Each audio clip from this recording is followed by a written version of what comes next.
In the very recent development of internet slang, the idea of kill line hovers over every American's head.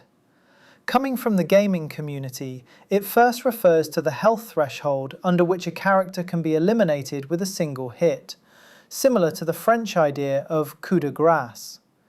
In late 2025, Chinese propagandists seized on this term as a metaphor for life in the United States.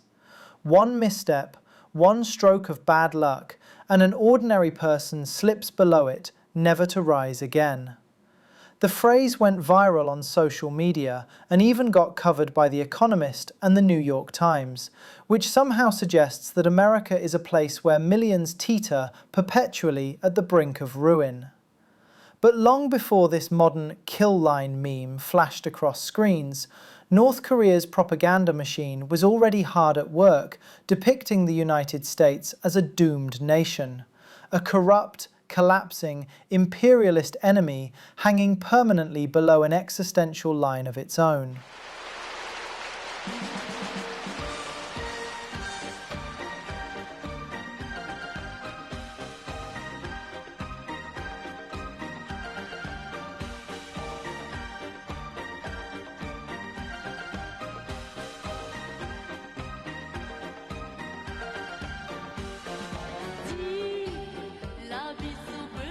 For decades, North Korean state media, films, and textbooks have crafted a darkly satirical yet dead serious portrait of America. A land of decay and despair where ordinary people suffer in destitution, society rots from within, and eventual downfall is only a matter of time. It's a narrative delivered in stern, authoritarian tones, with no hint of doubt or remorse. Citizens of the kingdom are taught to call Americans imperialist bastards, although most of them will never actually meet one. Math lessons run bleak arithmetic. If Korean People's Army soldiers capture 265 American bastards in the first battle and 70 more than that in the second, how many did they capture in the second battle, and how many in total?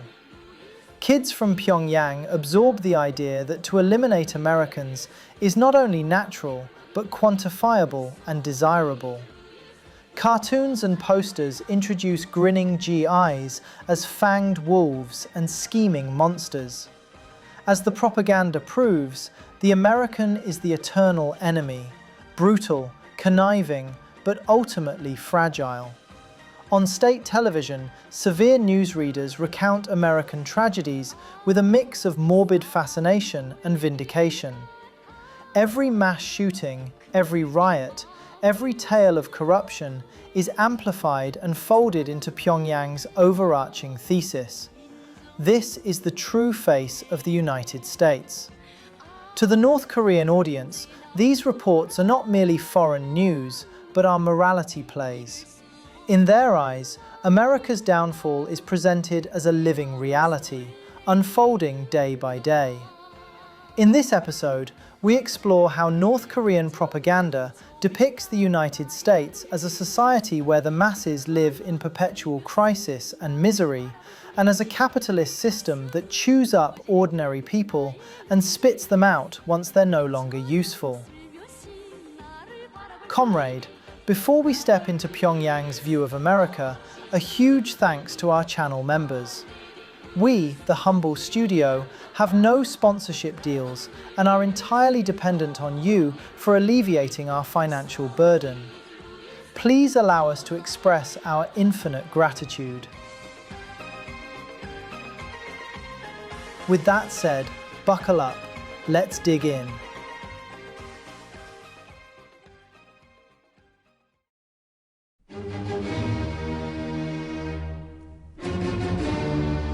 The touch-and-go situation in the Korean peninsula, caused by the ever-intensified pressure and sanctions upon the Democratic People's Republic of Korea by the United States, gave rise to serious concern among the world community.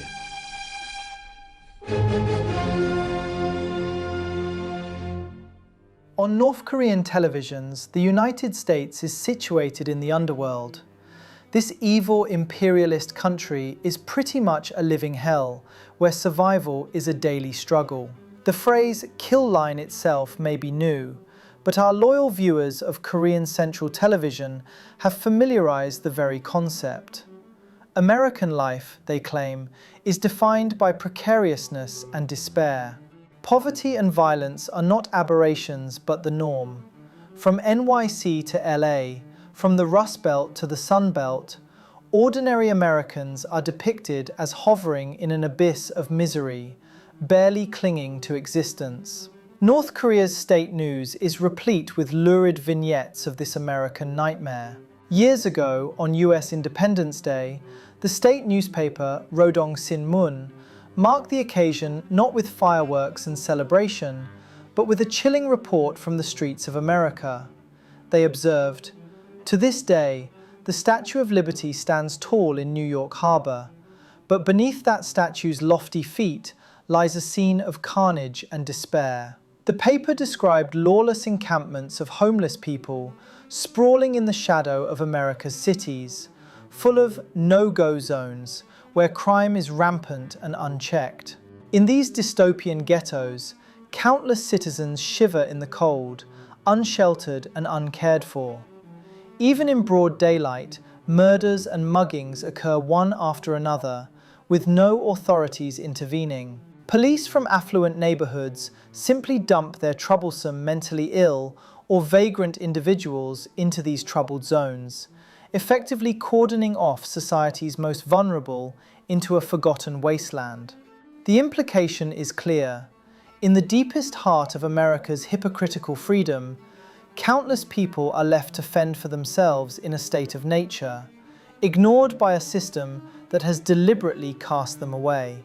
Such reports hammer home the idea that American life for the majority is nasty, brutish, and short. The official news agency, KCNA, routinely claims that the elementary right to survival is trampled in the US. One North Korean white paper on US human rights, issued as a retort to international criticism of Pyongyang, flatly declared, "The United States of America is a living hell." It selectively cited statistics about homelessness and hunger. For instance, tens of millions of Americans are living in extreme poverty, unable to afford food or shelter. The report says, "An absolute majority of the working masses, deprived of elementary rights to survival, are hovering in the abyss of nightmare." There is a colossal wealth gap where opulence for the few contrasts with breadlines and tent cities for the many. Average American workers appear in North Korean media as a kind of tragic figure, living skeletons in rags, standing in endless lines at soup kitchens, or huddling under bridges for warmth. If a winter cold snap hits Texas and people die in their homes due to power outages, the kingdom will portray it as if American society is literally freezing to death in the dark. If a natural disaster, like a hurricane or wildfire, strikes, leaving poor communities stranded, the coverage harps on abandoned citizens and government indifference. Every anecdote of urban squalor or rural decay becomes a representative snapshot of America as a whole. In this curated gallery of horrors, there is no middle-class normalcy, and certainly no prosperity for finance bros and tech bros. US equals ghettos filled with violence, drug dens, and desperate souls. The United States is on permanent life support, one crisis away from absolute chaos at any given time. They further emphasize that these conditions are not temporary or fixable, but chronic and inescapable. America is trapped in a ceaseless downward spiral. It's an oft-cited statistic that around 50,000 Americans each year purportedly take their own lives out of sheer despair, cursing the inequality of society as they choose the path of suicide, as Rodong Sinmun put it. Suicide, homelessness, and crime are presented not as issues to be solved, but as inevitable outcomes of American culture. Take the example of healthcare, a favorite target of North Korean commentators. In their telling, falling ill in America is essentially a death sentence for the poor. The state broadcast repeatedly emphasized that over 30% of American adults forego medical treatment because they cannot afford it, and that leads to countless preventable deaths. They cite the astronomical costs of surgeries and life-saving drugs as evidence that the US relentlessly lets its sick and weak perish if they don't have the money to pay. There are stories about medical bills forcing people into bankruptcy, or people couldn't get insulin rations until they die. Grim anecdotes chosen to illustrate a system that prioritizes profit over life. Look at us. The kingdom has no problem with diabetes. Well, perhaps with the only exception from the top.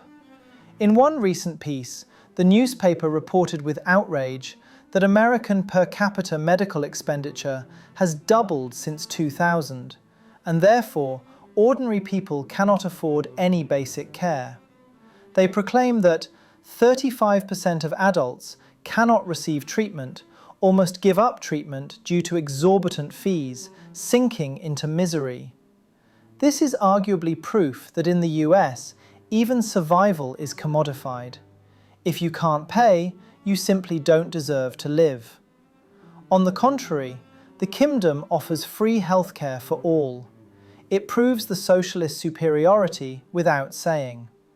Housing, too, is a collapsing pillar of American life. Propagandists eagerly report on the tent cities and mass evictions in the US, especially after events like the 2008 financial crisis or during the COVID-19 pandemic. Newspapers have described how ordinary workers, unable to pay rent, are thrown out onto the streets in huge numbers, painting pictures of families sleeping in cars, under highway overpasses, or even in the city sewer. Even those with stable 9-to-5 jobs are not safe. The reporter vividly tells that a government office worker in California was evicted and overnight found himself in a homeless shelter, a fate that could befall anyone outside the billionaire class. The same report noted that even owning a home is no refuge, as millions risk foreclosure under crushing debt, and property taxes or medical bills can strip an aging couple of their house in an instant. These narratives reinforce a critical claim. The average American lives just one paycheck or one stroke of bad luck away from total ruin. There is no safety net from the government, no heartwarming community to catch them, but only the abyss below. In sum, the North Korean depiction of American daily life is that of a society bleeding from 1,000 wounds. It's a permanent humanitarian catastrophe behind a facade of skyscrapers and Hollywood glitz. To the audience in the kingdom, who may have little other information about the outside world, this image of the USA serves an obvious purpose. It not only justifies their own hardships by comparison, but it also cements the enemy's villainy. After all, a country that cannot care for its own people can hardly claim any moral high ground over our supreme leader's dictatorship. Who do you want to fight? We want to fight the sworn enemy, Americans. What if I told you I'm an American? Do you want to shoot me too? Yes. Yes. I remember this trip to a Pyongyang textile mill. Anti-US propaganda greeted us at nearly every corner. Outside, missiles blowing up the US Capitol. Inside, a personal attack on North Korea's public enemy number one. Of course, Kim Jong-un and his creative propagandists do not stop at cataloguing American suffering. They go further to explain why such misery exists. The answer lies in the brutal, exploitative nature of America's capitalist system. If ordinary Americans are barely surviving, it's not due to mere misfortune. Everything happens by design. In the Decay narrative, the United States is run by monopoly capitalists and oligarchs who view human beings as disposable tools or interchangeable parts. People have value only as long as they can be squeezed for profit or used for power. Once they are of no use, due to age, illness or misfortune, they are cast aside, left to wither like cut weeds. A cornerstone of this argument is the claim that exploitation is the foundational principle of American society. They say the social fabric of the United States is dyed with exploitation.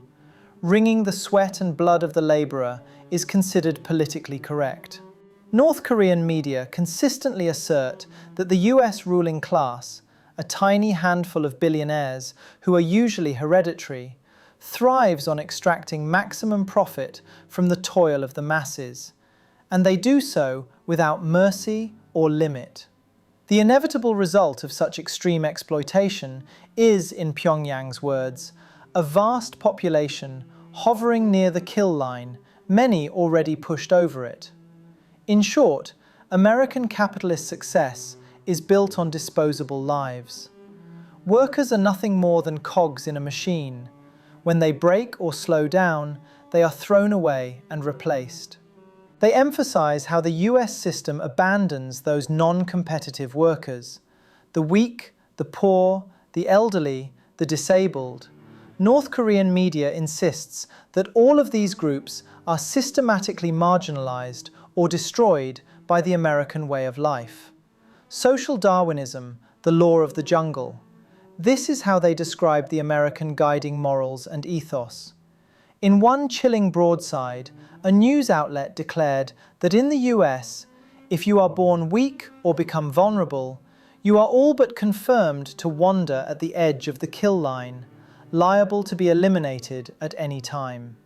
Unlike the North Korean ideal of collectivism, where no one is left behind, the American model is depicted as every man for himself, and the devil takes the hindmost.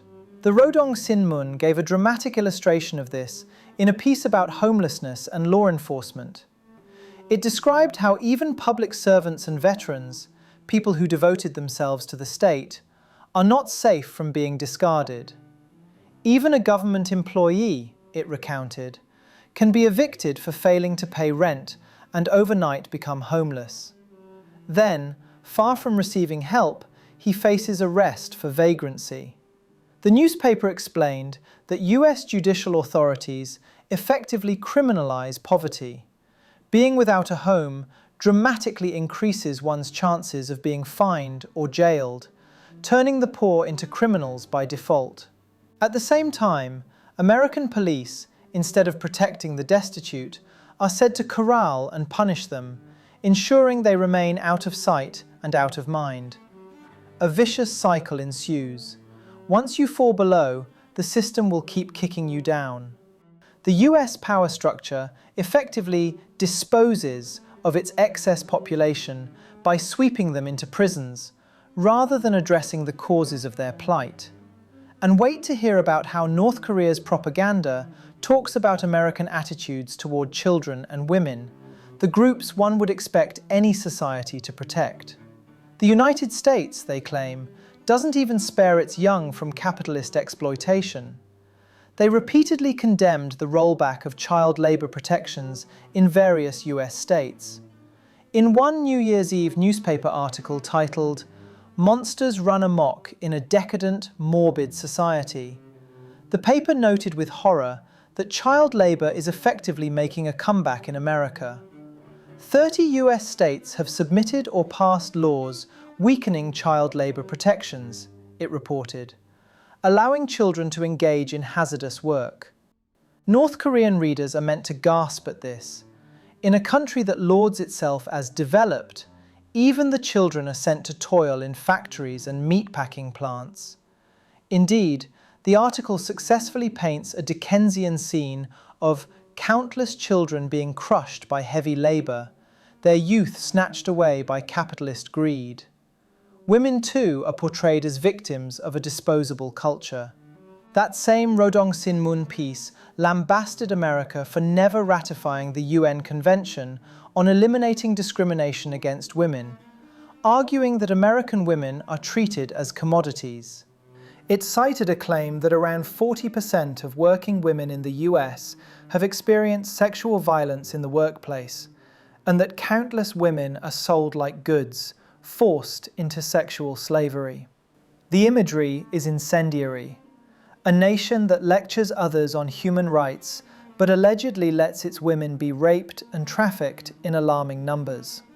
The DPRK narrative suggests that under capitalism's reign of money, even basic dignity is stripped away from women if it serves profit or pleasure.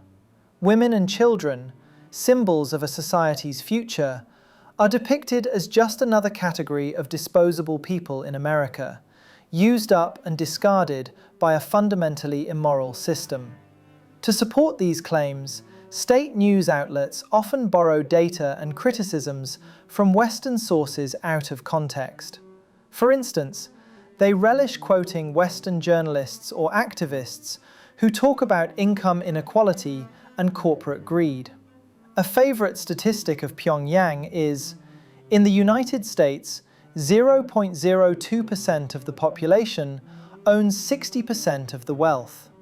They use such figures to argue that a tiny clique of capitalist barons hoards everything, leaving crumbs for the masses. Another common reference is the wage gap between CEOs and workers, which is often 100 times the difference. The DPRK press claims that the CEO earns 400 times what an average worker does. These facts, presented without nuance, serve to stoke a sense of outrage and injustice. How can a society sustain itself when such extreme inequality prevails? Surely, readers in the kingdom are meant to conclude that a system this unjust will chew up its own people until it collapses. American laws and institutions are rigged to favor the rich and powerful, further proving that ordinary people are expendable.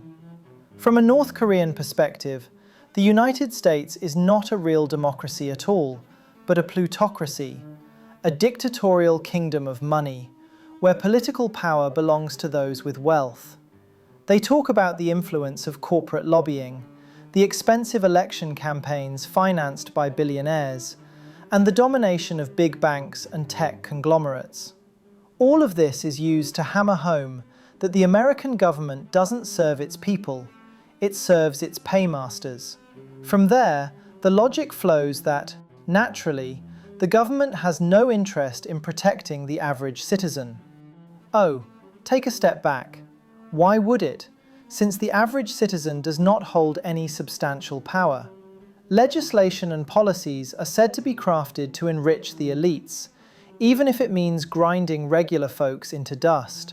By highlighting things like the lack of universal healthcare, unaffordable college tuition, or the absence of paid parental leave in the US, North Korean commentators argue that the American state effectively disposes of anyone who can't pull themselves up by their bootstraps in an impossible race.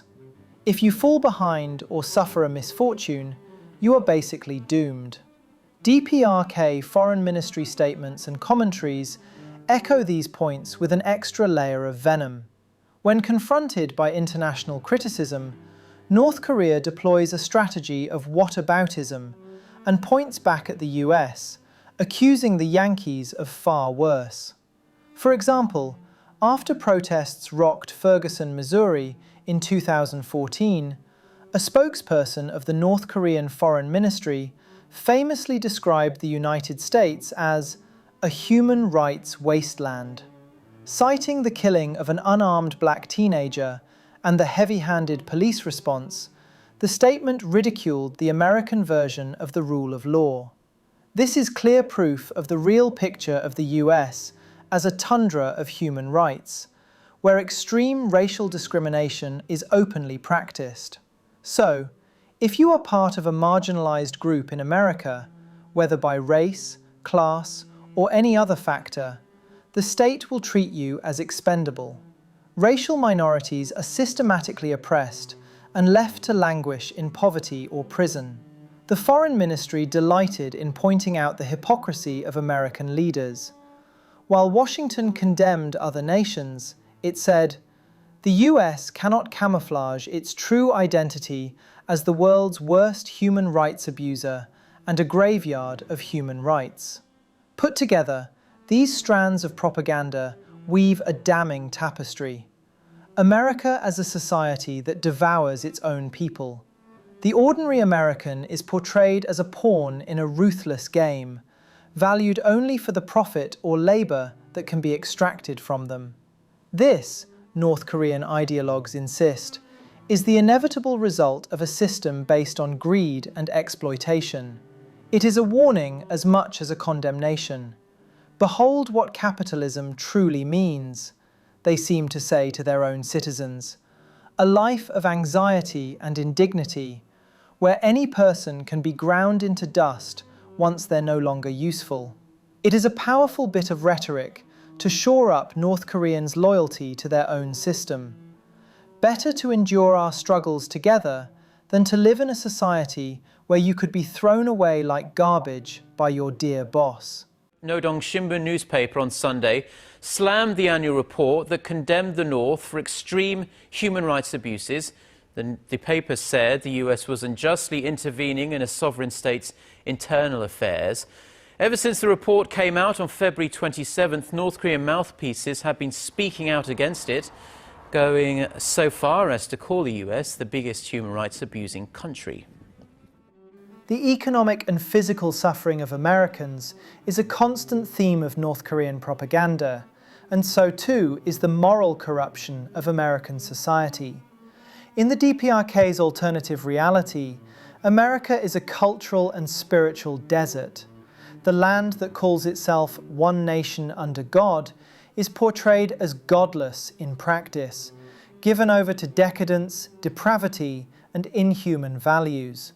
This part of the narrative explains why Americans should accept their miserable lot. They have been rotted away on the inside, numbed by vice and poisoned by a corrupt culture.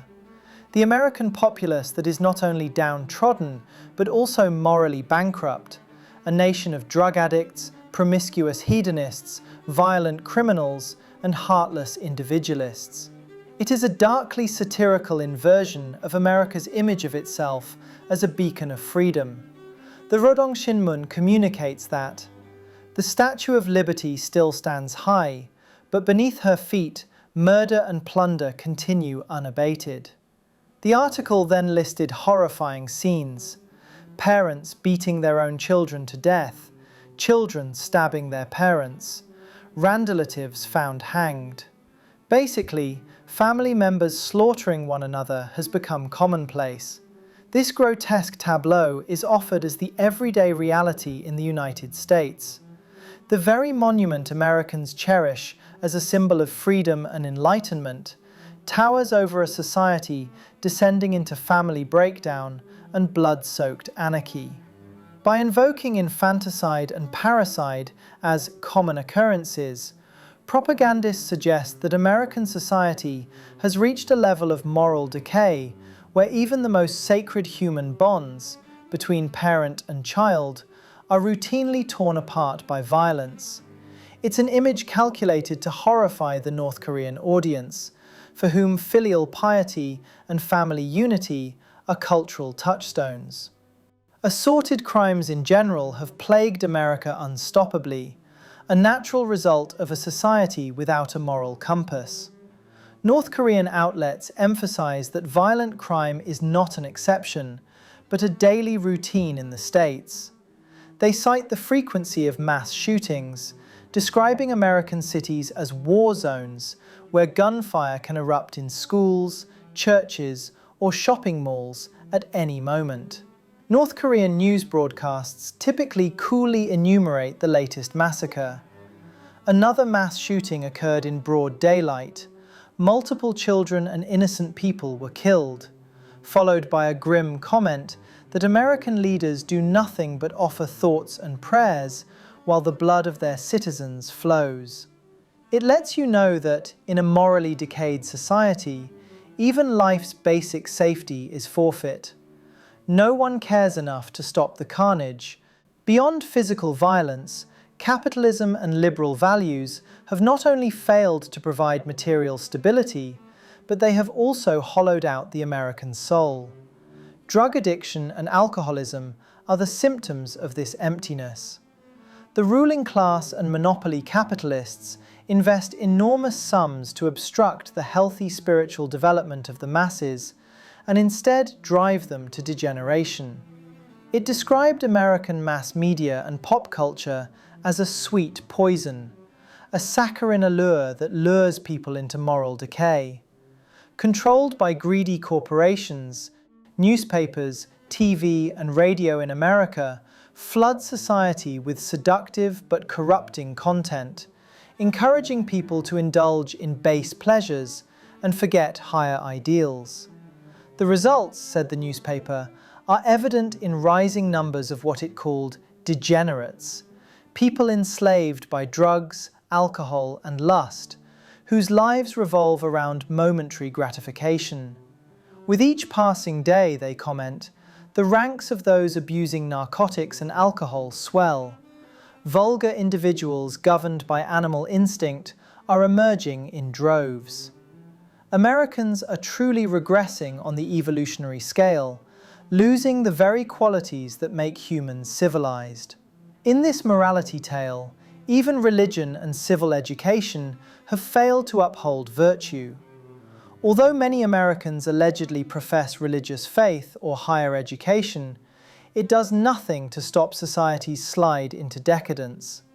They find it particularly damning that even as American politicians tout their religiosity, social ills like pornography, drug use, and violent crime flourish.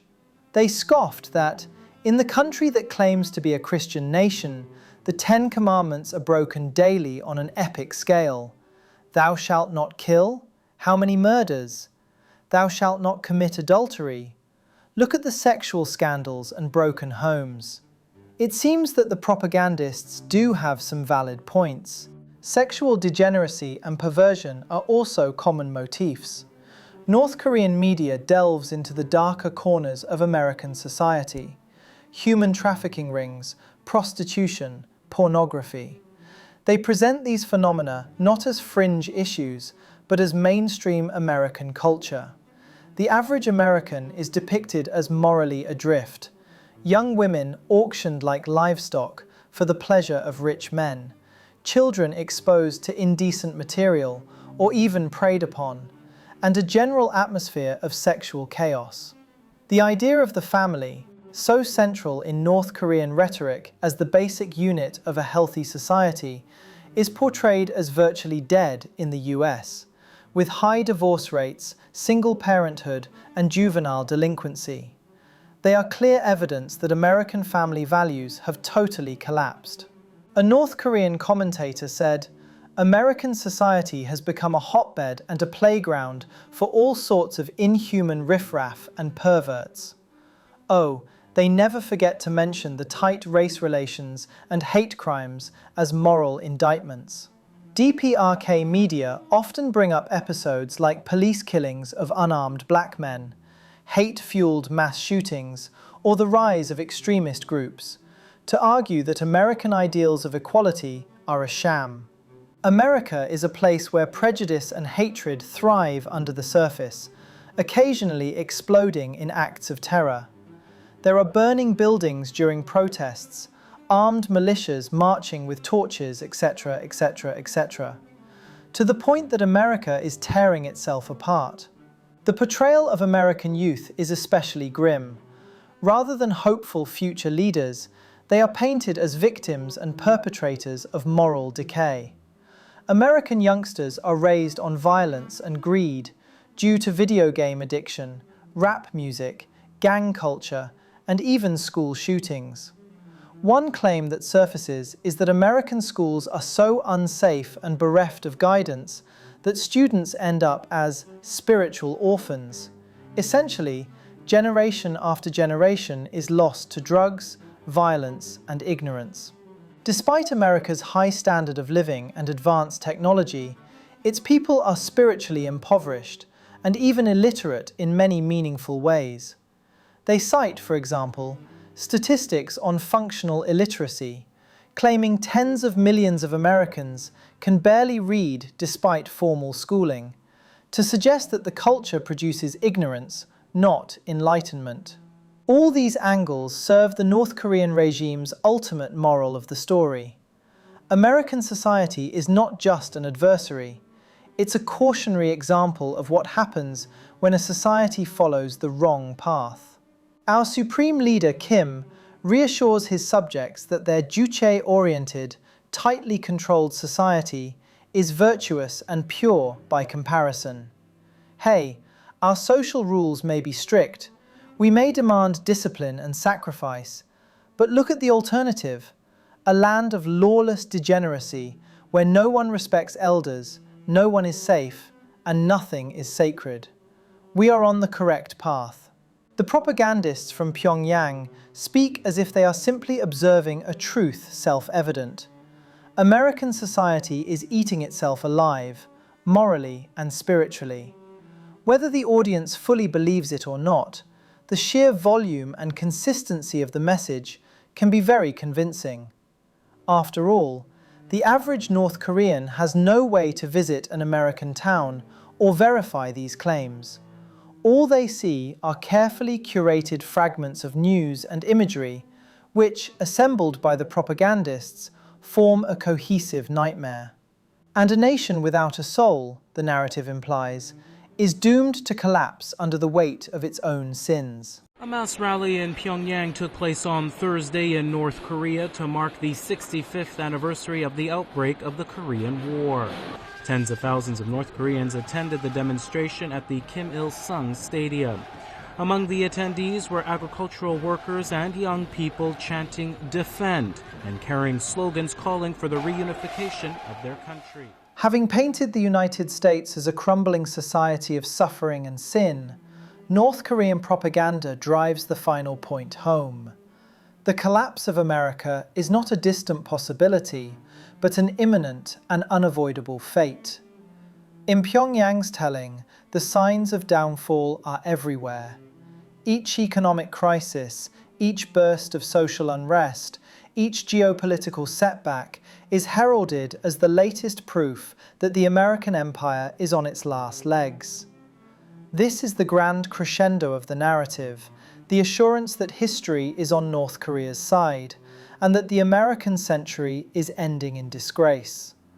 The tone of this section of the propaganda is often triumphant in a subdued, predestined way. It comes across less as a boastful prediction and more as a matter-of-fact reading of historical destiny. A favorite analogy the DPRK uses is the comparison of the United States to past empires that have fallen. They have explicitly likened America to the Roman Empire in its final days. For instance, in late 2014, a KCNA commentary characterized President Obama's and Defense Secretary Chuck Hagel's speeches about US strategy as the poor shrieks of those facing ruin. The commentary went on and claimed, "The speeches reflect extreme uneasiness and horror at reality. It is reminiscent of the old Roman Empire that was buried by history after facing ruin due to its aggression and wars. The US is reliving the fate of Rome, overextended by its imperial ambitions and rotting from within, bound to fall under its own weight." In other words, North Korea frames America's decline as karmic justice. The empire built on exploitation and conquest is now crumbling because of those same vices. And the choice of Rome, not the feudal Joseon dynasty, is symbolic. Just as Rome's fall ushered in a dark age for its dominion, the suggestion is that American collapse will mark the end of an era. North Korean analysts seize any moment to bolster their prophecy of US collapse. Geopolitical defeats or embarrassments for America are loudly amplified. When the US military withdrew chaotically from Afghanistan in 2021, Pyongyang's media had a happy field day. They quoted Chinese and Middle Eastern newspapers describing the Afghan effect, the sudden loss of US credibility and influence, to reinforce the notion that American global hegemony is imploding. A DPRK Ministry of Foreign Affairs release in 2021 cited foreign experts and press saying, The US is a declining power. Its influence is on the wane. Similarly, North Korean commentary frequently points to US domestic turmoil as evidence of an approaching breaking point.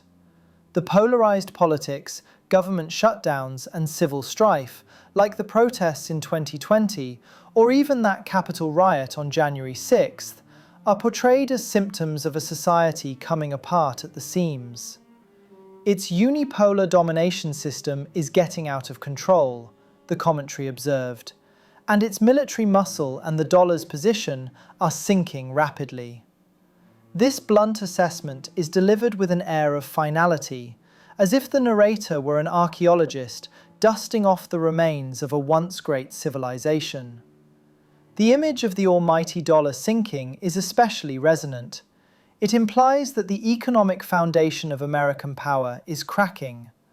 They often invoke the law of history or iron logic of history in these pronouncements. This harks back to Marxist-Leninist historical determinism, as well as Kim Il-sung's own profound teachings. They argue that imperialism contains the seeds of its own destruction, and that capitalism, being inherently unstable and unjust, will inevitably perish as socialism prevails. One newspaper writer stated, "It is the law of history that capitalism dominated by corrupt bourgeois ideology and culture will perish." The choice of words, law, inevitable, destined, gives these statements an air of quasi-scientific certainty. It means that something will happen because it must happen. The small, beleaguered country that has held out against the American Goliath will in the end watch that Goliath fall.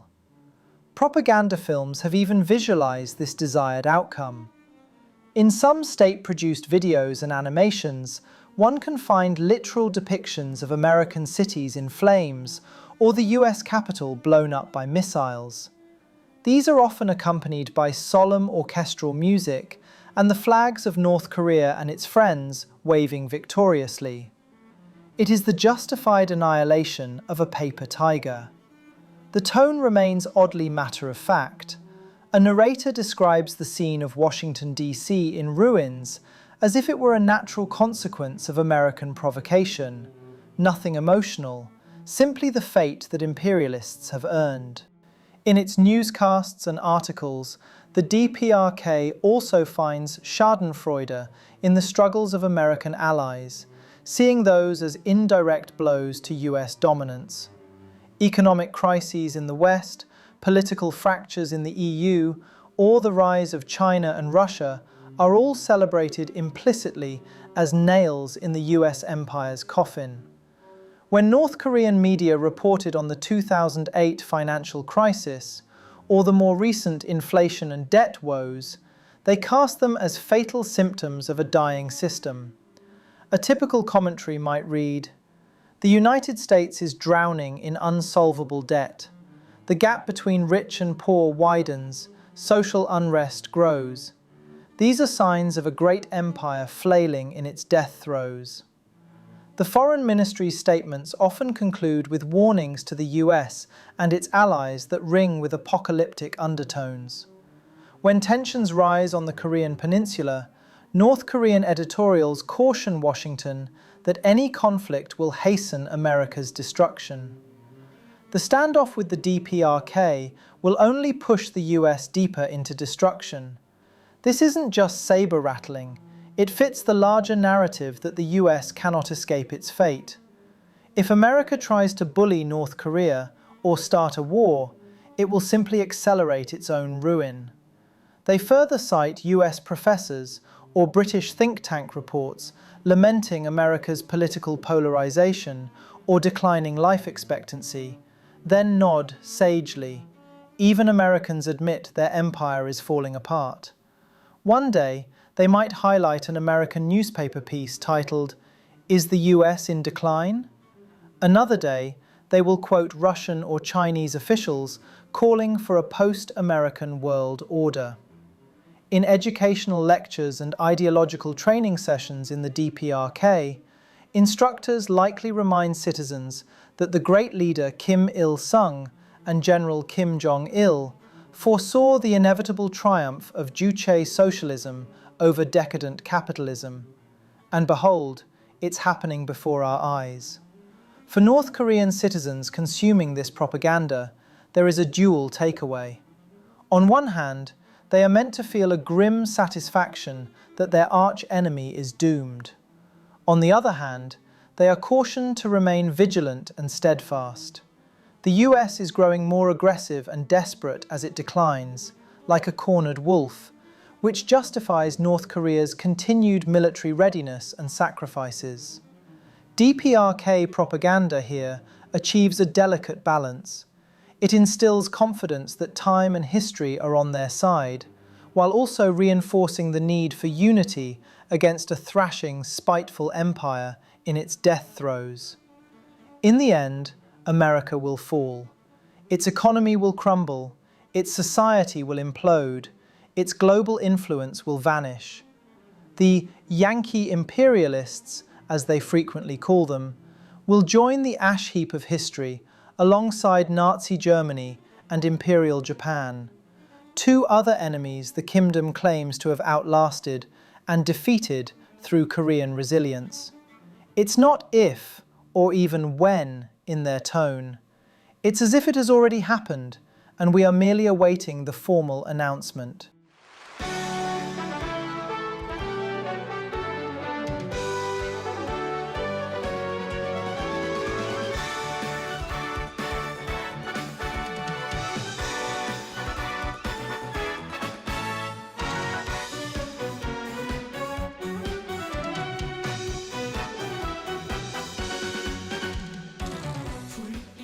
In Pyongyang's propaganda theatre, the United States of America doesn't show up as a shining superpower or a land of liberty.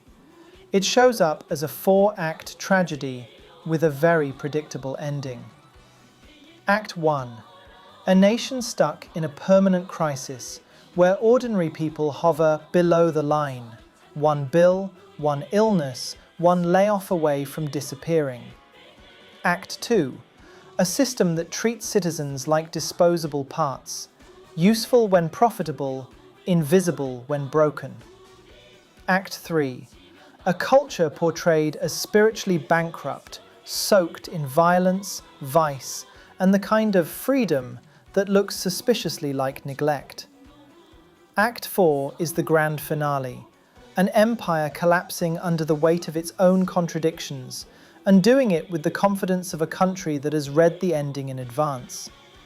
The newest kill line metaphor is simply a convenient new label for what North Korean media has been selling for decades.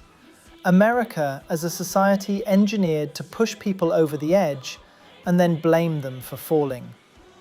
State outlets like Nodong Shinmun and KCNA build this case like a prosecutor who never calls defense witnesses. Every homeless encampment, mass shooting, medical bankruptcy, labor dispute, or racial conflict becomes another exhibit. There are no silver linings, only a growing pile of proof that the imperialist enemy is both cruel and unstable. What makes it effective is the delivery, cold, authoritative, and emotionally blank. The satire isn't performed with jokes, it's embedded in the absurd certainty of the narrative. By mixing denunciations, statistics, schoolbook indoctrination, and propaganda imagery, the kingdom built an alternative reality for its citizens. The enemy is monstrous, the enemy is failing, and the enemy's collapse is not a prediction, but a scheduled event. All that remains is to endure the current hardship, sit back, and enjoy the show.